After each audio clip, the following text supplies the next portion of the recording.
consider this talk a virtual tour of the rare book room of the Library of the Jewish Theological Seminary of America. And I will begin with general survey of the collections. The collections include manuscripts, first printings, also known as incunabula, and other early printings and books. Can you all hear me? Yeah. Yeah? Hardly. Hardly? I should speak louder? Yeah. Can we raise the microphone?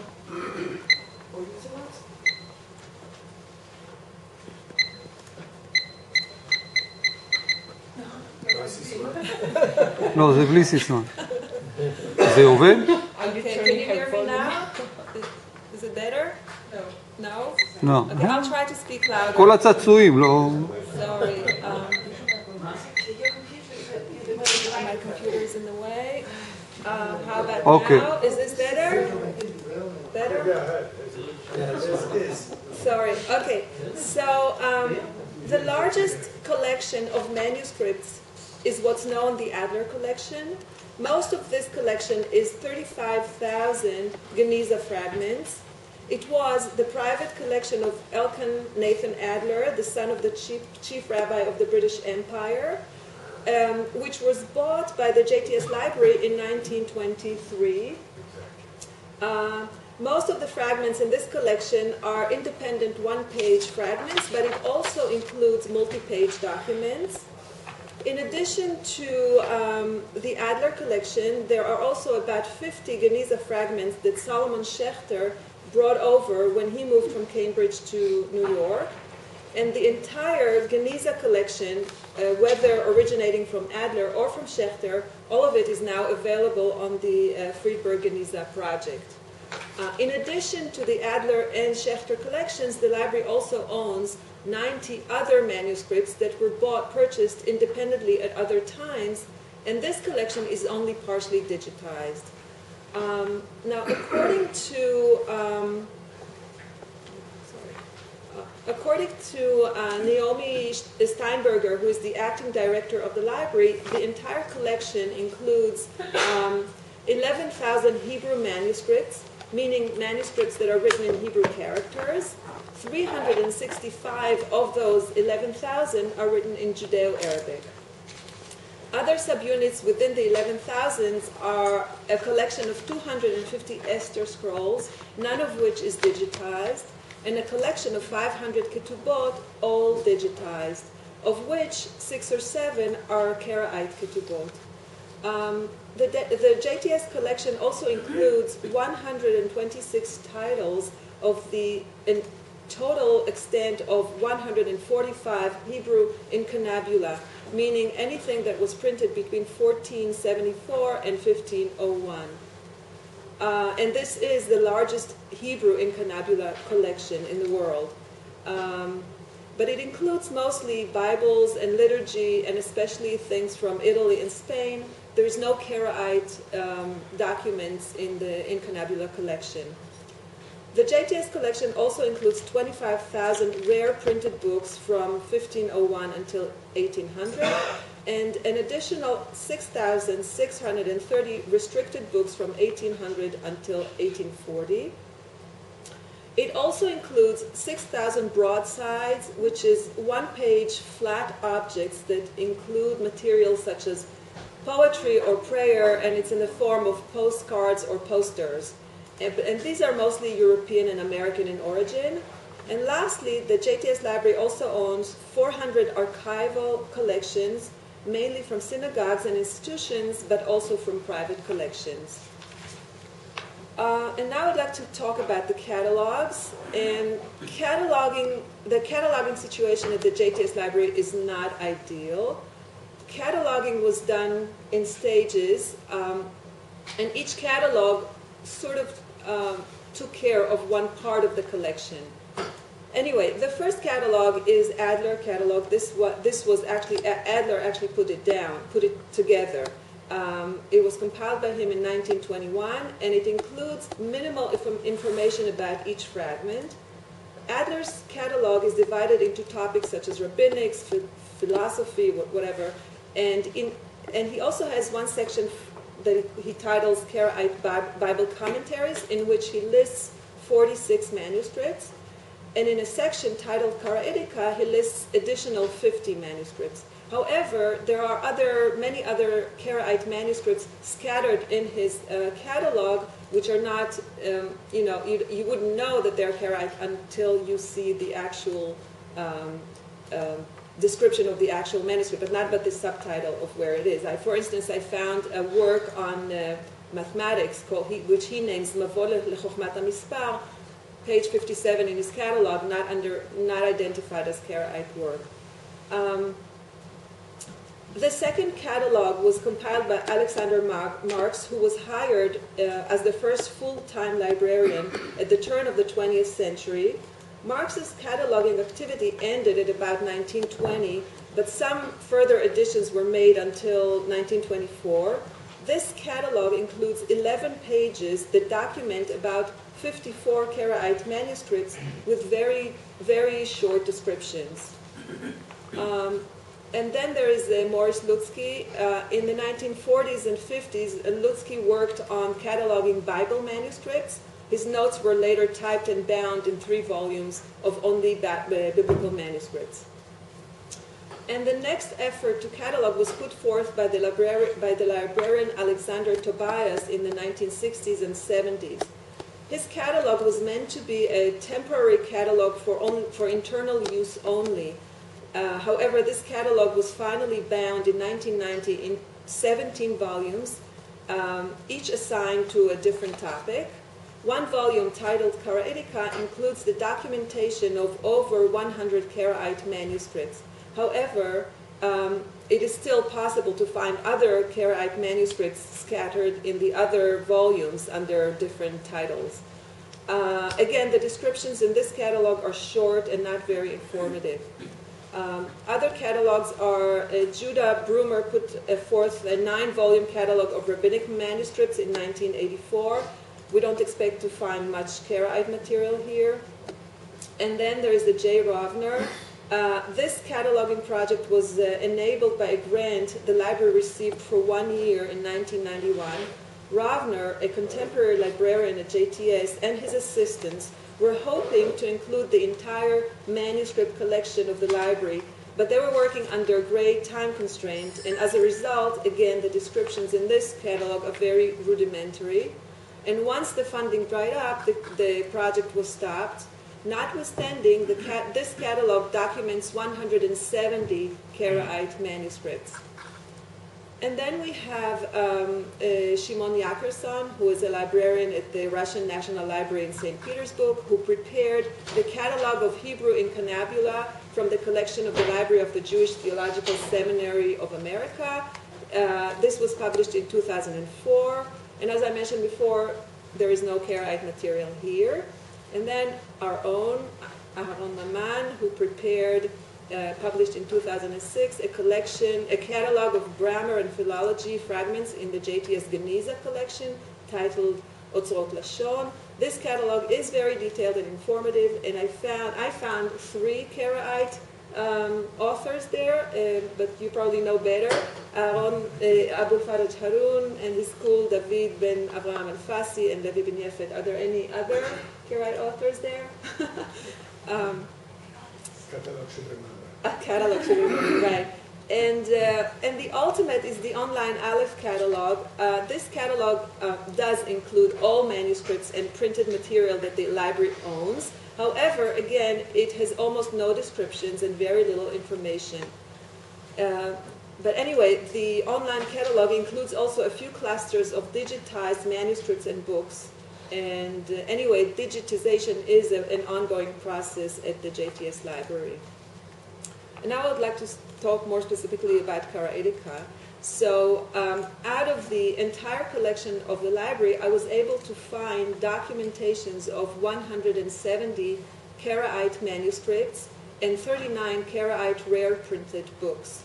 This entire material includes genres such as philosophy, books of precepts, Bible exegesis, poetry, sermons, responsa, liturgy, prayer books, medicine, science, grammar, Bibles, and Haggadot, so the whole spectrum. And some of the authors whose works are found in the JTS collections are Anan ben David, Daniel al-Kumisi, Benjamin al-Nahawandi, Salmon ben Yerucham, Yefet ben Eli, Levi ben Yefet, Yusuf al-Basir, Yehuda Hadassi, Aharon ben Elijah, Eliyahu Bashiatzi, Isaac ben Shlomo, Yosef Kaspi, Shmuel Harofe al-Marlabi, David ben Boaz, and Kalev Afendopolo. In addition, there are also Karaite documents whose authors have not been identified. So when I was preparing for this presentation, I found it difficult to decide what of this entire collection I wanted to present here. And eventually, I decided to concentrate on one genre, on the prayer book or Sidurim. I found out that of the 170 Karaite manuscripts, 35 included liturgy, prayers, or some sort of Sidur. And out of the 39 Karaite rare books, 12 belong to the same genre. And I also found that Karaite prayer books are not standardized. They include great variations in styles, some of which I would like to present here. So I will start with the manuscript 3360. It is a general prayer book for the days of the year. It is intact, and it comprises 250 leaves of careless handwriting. You can see the dimensions in the slide. And it is written on paper. It is part of the Adler Collection, and it is dated to the 18th century Egypt. Now, the reason why I chose this particular one is because of its introduction. It has a 14-page introduction that I haven't found in any of the other Sidurim. The introduction is written in Judeo-Arabic, and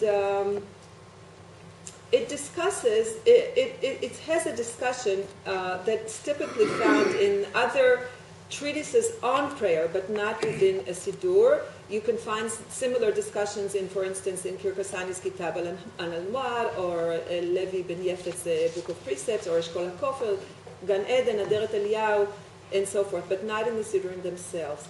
According to this introduction, the person who is about to begin praying must not engage in any activity before praying. He must wash his hands well and wash his eyes, the nose, and the holes of his ears, and the mouth. And then it says, again, wash the feet and the hands. And then it includes a detailed descriptions and argumentations for these ablutions, which are compared with those incumbent upon Aaron and his sons before they entered the tent of meeting to offer sacrifice. Then it discusses the cleanliness of the garments one wears for prayer. One must keep separate garments to wear when praying. In addition, one must wear such clothes that mark the separation in the waist in order to distinguish between the heart and the lower body. The adherent is instructed to pray barefoot. The instruction includes directions for prostration and even the mood one must assume when praying. It also includes technical guidelines concerning the pronunciation of certain phrases. It warns against raising one's voice above others in public prayer. And finally, it ends with a discussion of the two traditions concerning the number of prayers required each day. So I think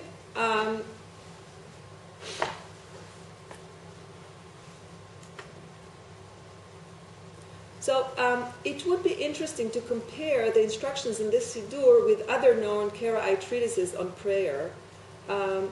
It is also noteworthy that some of the customs mentioned here resemble the rabbinic tradition.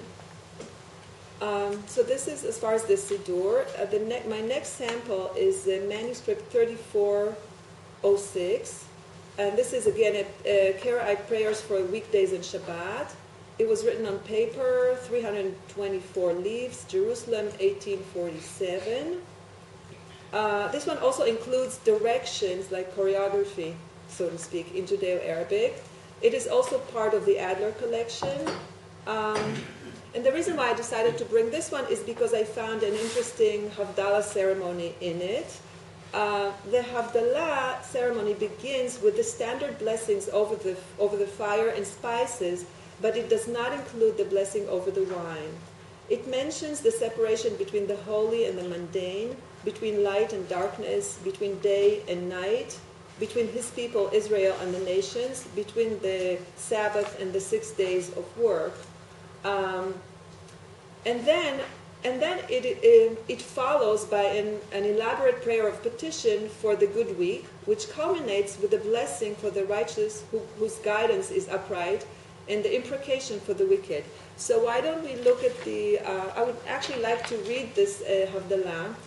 So this is your printout, and if you see, the blue is the blessings that we know. They're very, very similar to the blessings in the rabbinic tradition, and let me read them. ברוך אתה השם אלוהינו מלך העולם, בורא מאורי האש, ברוך אתה השם אלוהינו מלך העולם, בורא עצי וסמים, ברוך אתה השם אלוהינו מלך העולם, בורא מיני וסמים, ברוך אתה השם אלוהינו מלך העולם, האל המבדיל בין קודש לחול, בין האור לחושך, בין היום ובין הלילה, בין עמו ישראל לגויים, בין יום השבת היוצא בכבוד, לששת ימי המעשה הבאים לקראתנו, ברוך אתה השם אלוהינו מלך העולם, האל המבדיל בין קודש לחול. Basically what we know from the rabbinic tradition. But the rest of it is interesting, and those of you who want can follow the English translation on the left-hand side. אלוהינו ואלוהי אבותינו ברחמך הרבים ובחסדיך הגדולים ובטובותיך הנאמנים, בזכות אבותינו אברהם, יצחק וישראל, ובזכות משה ואהרון ושמואל, ובזכות אליהו עבדיך, ובזכות כלל נביאיך וחוזיך, ובזכות יראיך וחושבי שמך, ובזכות מלאכי השרת העומדים להללך, שים השבוע הזה הבא עלינו ועל כל עמך בית ישראל, שבוע טוב, שבוע אהבה, שבוע ברכה, שבוע גאולה, שבוע פדות, שבוע רפאות, שבוע רווח, שבוע ישע, שבוע הצלה, שבוע הצלחה, שבוע צהלה, שבוע שלום, שבוע בשורות טובות, זכנו בו לעשות ולקיים דברי תורתך, פתח ליבנו ליראה את שמך, האר עינינו באור מצוותיך, וכל היועץ עלינו ועל כל עמך בית ישראל עצה טובה ומחשבה טובה, למען שמך קיימו, קבלו, קיים עלינו ועל כל עמך, וקיים עצתו, ועצת השם לעולם תעמוד, מחשבות ליבו לדור ודור, וכל היועץ עלינו ועל כל עמך בית ישראל, עצה רעה ומחשבה רעה, למען שמך עבדו טלטלו, השמידו, הכניעו, שחהו, מחהו, אבד זכרו, שמו וזכרו, אבד מחשבתו הרעה, אשר יחשבה עלינו, השיבה על ראשו, וצאצא ותופר, דברו דבר ולא יקום, כי עמנואל, האשימם אלוהים יפלו ממועצותיהם ברוב פשעיהם, הדיחמו כי מרווח, ויסלחו כל חוסי בך, לעולם ירננו, ותסך עלינו ויאלצו בך אוהבי שמך, כי אתה תברך צדיק, השם קצינה רצון תעברנו, רצון יראיו יעשה, ואת שבעתם ישמע ויושיעם. Okay, so I really have not found in any of the other Sidurim that I examined anything like this. I did find some shorter versions or some variations of it in some of them. Such a petition does not exist in most Rabbinite Sidurim. We don't find it in Saadia Sidur. However, I did find a very small, much shorter version of something in the same spirit in Seder Rav Amram Gaon. And recently I also checked Sephardic Sidurim, modern Sephardic Sidurim, and I found not the same text, but something again in the same spirit. So, I think that it's interesting that the Karaites took upon themselves the whole ceremony of Havdalah, which is, it's post-biblical. And also that I must say I didn't really investigate this particular petition any further, but I wonder if this is the difference between maybe Babylonian tradition, a Palestinian tradition, or basically I'm hoping that some of you can resolve this and try and understand what's going on here as far as this particular, and maybe we can talk about it later. So that's it with regard to this Sidur. The next one, these are just pages from the same one. And the next one is a manuscript 8248. This one is a 235 leaf, also pocket size, very meticulously written Sidur, and also vocalized. I don't remember that any of the other manuscripts were vocalized. Some of the printed Sidurim were, but not the handwritten ones. According to the colophon of this Sidur, it was written in 1703 by a scribe named Shlomo HaKohen V'Atzahir ben Mordechai HaMaskil. There's no mention of a city, but the handwritings seem European. And I like to nickname this one the Wine Siddur. as it opens with a very peculiar blessing over the wine for weekdays, morning and evening. And let me read it. It's on the bottom here. I don't know if you can see it. הודו לשם כי טוב כי לעולם חסדו, הודו לאלוהי האלוהים כי לעולם חסדו, הודו לאדוני האדונים כי לעולם חסדו, ברוך אתה השם אלוהינו מלך העולם אשר ברא עץ הגפן ומיינו משמח לבב בני האדם, ככתוב, ויין ישמח לבב אנוש להצהיל פנים משמן, ולחם לבב אנוש יסעד, ברוך אתה השם אלוהינו מלך העולם הנותן לנו ששון ושמחה ובורא פרי הגפן. So it is interesting and unusual because, as you know, we don't have a requirement to bless over the wine during the weekday. So where is this coming from? However, this Siddur is also, this is not the only blessing over the wine. It opens with one after the other. The next one is a Kiddush over the wine on Erev Shabbat. And then we have a Kiddush over the wine on Shabbat morning, and then we have the Havdalah ceremony here, which does include blessing over the wine, unlike the previous manuscript that I've shown. And so this is the unique thing about this Siddur. I just want to show you a few more pages because I thought it was such a beautiful Siddur.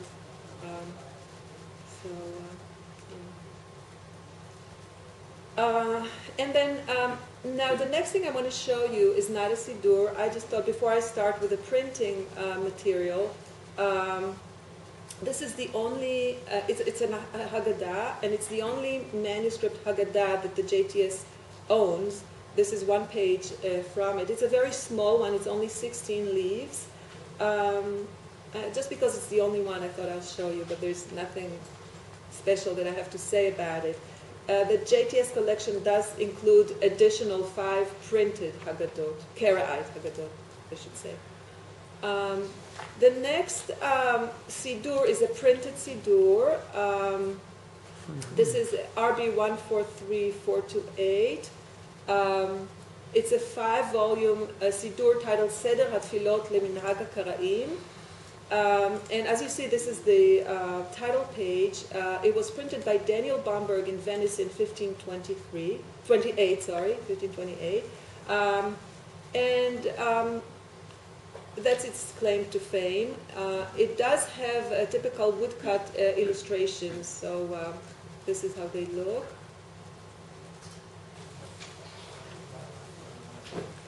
And one interesting thing about this one is that at the end of one of the volumes, there is a contract that documents a transaction or changing of hands.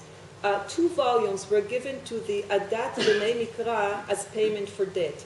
So this document includes the name of the debtor, a certain Yehoshua, and the city is Gazlo. The date is 1633, which is 105 years after it was printed. And also we have the name of the witnesses. So really, as you see, this Siddur, like each one of the others in this collection, is really a precious piece of history. The next one is a 7-volume Karaite collection called Seder HaTfilot LeMinhag Kehilot HaKaraim. This collection was printed in Kale in 1737. Now, it's as I said, it's 7 volumes, but it's not that there are so many prayers. It's just that there's a lot of duplications, and the way it was bound is like the duplications are within each other, and in order to separate it, one would have to take apart the binding and rebind it. So I don't think this is going to happen, but it's not that there is that many prayers. And so, yeah, this is how it looks. Again, this one also has the typical woodcuts. It's also an encyclopedic Siddur, which includes the entire scope of Karaite prayers of all occasions. And it also, the interesting thing about this one, and it's not just this one, I found it in other Karaite Siddurim, but not all of them, it includes the Karaite tradition, also known in early Rabbinite Siddurim, of special piyutim for each parsha of the year. So this one has, for each parsha, it has its own piyut. Yeah, this is another page from it. And then, okay. So the last printed Siddur that I would like to present here is a 4-volume collection titled Seder HaTfilot LeMinhag HaKaraim. This collection was printed in Gazlo in 1836 during the reign of the Tsar Nikolai Pavlovich, whose government exercised censorship and other controls over education and publications, as well as general religious suppression. His name went down in history as the Tsar who ordered the kidnapping of about 50,000 Jewish boys at the age of 12 with the intention of indoctrinating them into Christianity and having them serve in the Russian military army for most of their adult life. Ironically, the title page includes an acknowledgement of him, referring to him as merciful ruler. And let me read it. תחת ממשלת אדוננו האדון הרחמן הקיסר הגדול ניקולאי פבלוביץ' הראשון, אימפרטור המושל על כל ארצות רוסיה ושאר הגלילות המשועבדות תחת יד ממשלתו, ירום הודו ותינשא מלכותו מעלה מעלה, אמן כן יהי רצון. In English, printed under the government of our merciful ruler, the great Tsar Nikolai Pavlovich I, the emperor who rules over all states of Russia and the rest of the provinces that are subjugated under the hand of his government. May his splendor rise and his kingship thrive soaring high. Amen. May this be his, God's will. The body of this Siddur is all in Hebrew, except in the title pages you have some translations into Russian. And then the title page of each section is also decorated with the typical woodcut illustrations. The back of the title page of each volume includes a formal permission to print from the censor. And then the Siddur also is, it's an encyclopedic collection, and it's sorted also by prayers according to time of the day and the year. And each volume includes at the end of it the names of all the donors who contributed to the printing of this collection, the cities in which they live, and the amount of money that they pledged, ranging from 1,000 to 3,000 Russian rubles a donor. So I will stop here. My survey of Karaite Siddurim was not meant as a thorough study of Karaite liturgy.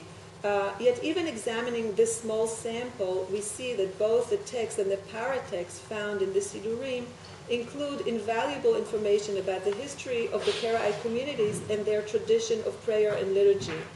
Selvin Goldberg, Leon Nimoy, Leon Weinberg, and more recently also Daniel Frank, just to name a few, published preliminary studies on Karaite prayer and liturgy. However, this scholar studied the principles of Karaite prayer and liturgy from the writings of Kirkasani, Levi Ben Yefet, as well as Eshkol HaKofer, Gan Eden, Aderet Eliyahu. Yet none of these scholars studied the history of transmission of the liturgy and prayer as found in the prayer books and Siddurim themselves. No research has been done on the history of the Karaite prayer book, and no attempt was made at creating a scholarly edition of the Karaite Siddur. At the end of his article, Daniel Frank expresses the opinion that there is a need for further research on topics such as additional biblical passages, piyutim, and kedushot recited by Karaites on the new moon, Purim, and other occasions. He continues saying, quote, such subject as the Torah service and lectionary cycle, the Passover Haggadah, and marriage ritual all deserve treatments of their own as well, as does the origin, form, and function of the Karaite Beracha, end of quote. So this collection of Karaite prayer books that we find at the JTS library, from which I showed you just a very small sample, is a very important source for such research. And as I mentioned before, the collections at JTS are not limited to Siddurim, rather they include all genres of Karaite literature. A good amount of this material can be found in digitized forms or on microfilms, which can make it possible for scholars to work on it via long distance.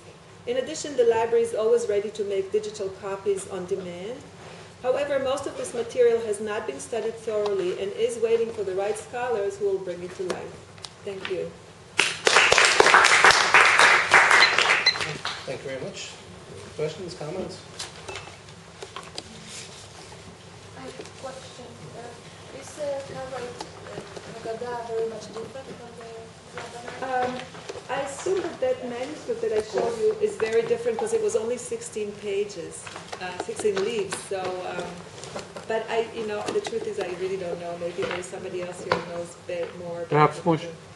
Yes, it's completely different because the Karaite Haggadah is based on telling the story of the getting out of Egypt. So the well-known songs and stories that are inside the rabbinic Haggadah doesn't exist in the Karaite Haggadah. So what Professor, what Dr. Sasson showed it's only one page in the middle of the Haggadah that speaks about the Egyptians and the idea that Israeli got from Egypt, but we need to learn all of it in order to see the difference and the ideas. But mainly there is no, it's not in the, even not from the structure, not from the knowledge inside. It's completely different. We need to learn it and to show. It's much more focused on the biblical account. Yes, it's much close to the biblical story rather than outside stories that speaking about the Haggadah. The heart of the rabbinic Haggadah is the midrash on our Yom. Yes. So it's essentially all biblical because it takes Yeah. it takes a The two of them speak about the same issue, but the attitude is different.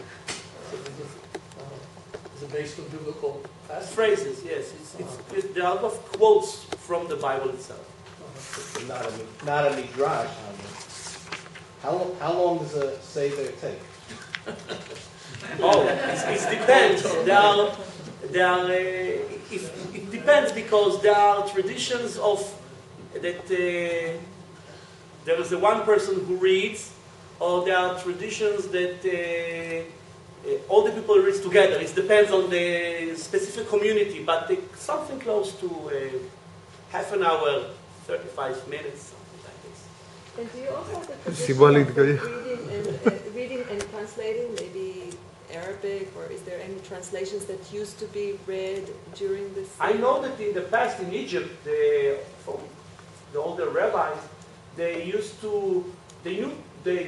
were enforced to read in Hebrew, but because this was the way it should be done, and they were explaining or translating to Arabic to those who didn't knew Hebrew. But the same pages were read in the same way in Hebrew. I would like only to remind you that the first ban against the Karaites that we know mentioned in Sidur Avram, and the question was of the Haggadah. So this is a very old debate. Have the Karaite prayers been analyzed stylistically and linguistically and compared with Rabbinite Sidurim?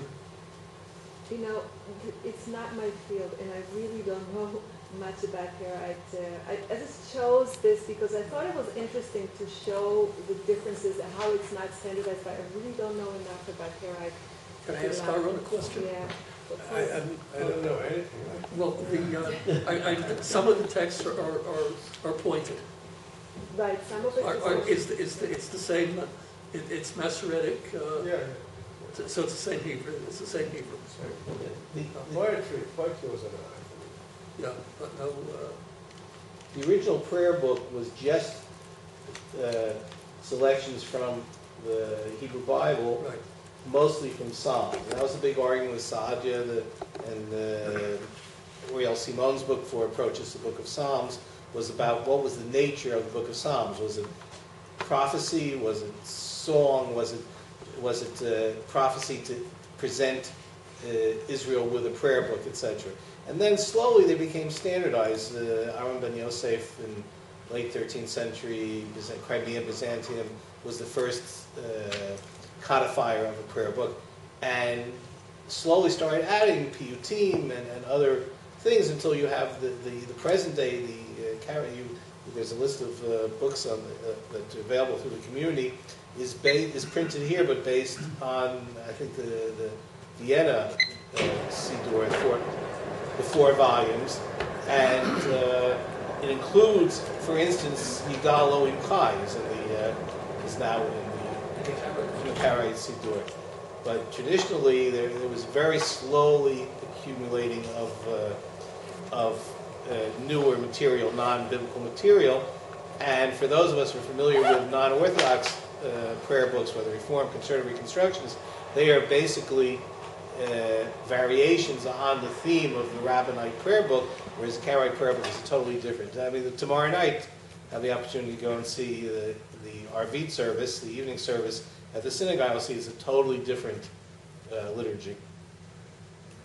I noticed in here there's a lot of litany thrown in with the, which you don't have so much in rabbinic. But you do have something very similar in the Sephardic Seminary. Yeah. Does anybody know? Yes, it's closer to. It feels to be closer to the Sephardic liturgy than. Does anybody know what's the source of this? When was this incorporated in the Siddur? Anybody knows anything? It's not part of the Siddur. Where's Uri? Well, I did find it in the Karaite Siddur, but you're saying it's not part of the standard. At least what we use today, and it's almost the same like the Siddur that you showed from the 1528 or something. It's almost the same. Right. You have 4 different chapters or volumes. The first volume speaks about the weekday and Shabbat prayer. Mm-hmm. The second volume speaks about the holidays. The third one speaks about Yom Kippurim. Mm-hmm. and the last one is blessings, which Havdalah and wedding ceremonies like burial songs and all the things that I didn't mention in the first 3 volumes are located in this one. Yeah. So, and this is not the typical Havdalah that we use today. Okay. Yes. So what's the typical Havdalah? The one that you showed 2. Right. The second one that you showed. With the wine, with the blessing over the wine? Yes, this is the one which is used in the community. It's also, but I have to mention that also in the Sephardic Siddurim that people use nowadays, this is it's optional. It's not part of the Havdalah, but it's there. So it's basically the same way for the Karaites. One of the manuscripts you skipped was a copy of Sefer Neimot by Tuvia ben Moshe, the 19th century. 19th century. Egypt, 19th century. Look, I'm sure I skipped a lot more. I only brought very few. Yeah. Well, they're also, what's interesting about Karaite manuscripts is the fact that they kept on copying them into the 20th century, even. So even when there was already Barry's written on this and others about that, even when there was a press, manuscripts kept on being copied. And they do have a good Eastern European collection. I'll talk later on about Simcha Zaklutsky. They have some of his autographs, some others are in St. Petersburg, and they have it's really a wide selection of Karaitica. I'm used to the black bound onion skin type pages. That's Brunner, or that's okay, because there is one which has it's each one the microfilm number or even the pre-microfilm number. No, it's not Brunner. Ilana, what you saw, the Kiddush Leyom Chol on the wine. Yeah. It's perhaps Kos Shel Bracha, who is with Karaite Hamazon, is used to bless on a cup of wine in Birkat Hamazon. Really? Yes. Okay. It's perhaps it is. No, because I thought it was somewhat unusual to bless over the wine. And it also mentions morning and evening. Yeah, that is very. It's very unusual. Yeah, I think it's a Northern European Siddur where some people like to drink wine. Because it opens, all the first few pages is all about wine. Okay, thank you. I want to ask you the separation of the body, the upper part and the lower part is the gartel. Right, exactly. Yeah. I don't know if we have any indication that this is Karaites wore belts, wore special belts. חגורות. No, it's very strange structure of upper and lower. Usually it's one page with no subtitles or something like that. No, we're talking about the garments. The garment. Wearing a belt to separate between the upper body and the lower body.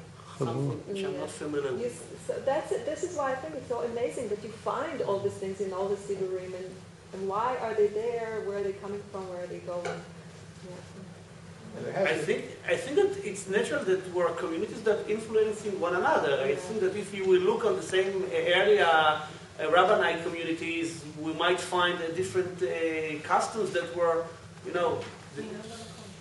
Karaites and the Rabbanite Jews were living in the same city, in the same neighborhood, so they might influence one another, which is obvious.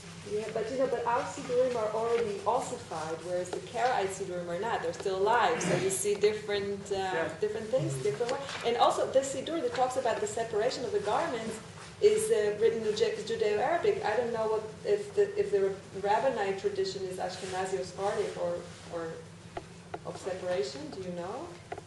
Hasidim do it. Hasidim, so it's Ashkenazi. Yeah. Whereas the Sidur is written in Judeo-Arabic, so it's another enigma. So I don't think the Rabbinite prayer book is as ossified as you. Sorry, I didn't mean to insult it. No, I don't think it's ossification. Excuse me? Art scroll. No. But it is somewhat more standardized, right? My father, Alav Shalom, used to quote Mordechai Kaplan, Alav Shalom, saying the problem with Judaism was spiritual constipation. You kept on putting things in and never took anything out. But if you look at Daniel Goldstein's works, for instance, you'll see there is hundreds of pages of things that were taken out that were never so the only thing is in terms of the printers made a big influence because printing. You say you have such late Karaite manuscripts is because of the fact that printing came to Karaism late, even though the Sidur is one of the earliest things. Well, we do have the Bamberg one, but still they kept on writing by hand, especially in Egypt. Yeah, I guess in Europe it went too fast. Yeah. Well, how many Sidurim would be in a synagogue? Excuse me?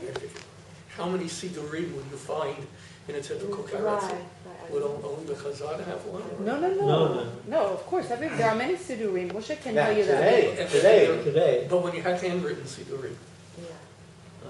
That's a good question. and if you have hands, That was the same. Ashkenazi synagogues also had the same problem before press, and even after press.